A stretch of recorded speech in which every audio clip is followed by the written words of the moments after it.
मीन रास चंद्रशुक्ल लाभयोग, चंद्रगुरु त्रिकोण योग. धंद्यात प्रगती संभवते, फायदा वाढेल, ओळखीतून काम मिळेल, सामाजिक व राजकीय कार्यात आपले वर्चस्व राहील, पदाधिकार देखील मिळणार आहे. समाज कार्यासाठी आर्थिक सहाय्य गोळा करता येईल. संसारात सुखद घटना घडतील. जीवनसाथीची निवड करता येईल. घर जमीन इत्यादी कामे करून घ्या. शेअर्समध्ये फायदा होईल. कला क्रीडा साहित्यात प्रतिष्ठा, पैसा, पुरस्कार मिळेल. नवीन ओळखीचा उपयोग करून घेता येईल.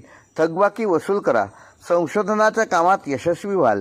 नोकरी मिळेल. विद्यार्थी नव्या दिशेने भरारी घेऊ शकतील. कोणतेही लहान मोठे आर्थिक व्यवहार सावधानतेने करण्याची आवश्यकता आहे. कोणाच्याही गोड बोलण्याला फसू नका, नुकसान होण्याची शक्यता आहे. त्याचप्रमाणे जुगार सदृश व्यवहार व तेजी मंदी संबंधित व्यवहार यापासून स्वतःला दूर ठेवा. बेकायदेशीर मार्गांचा अवलंब करणे धाडसाचे ठरेल. आपल्या वैवाहिक जीवनात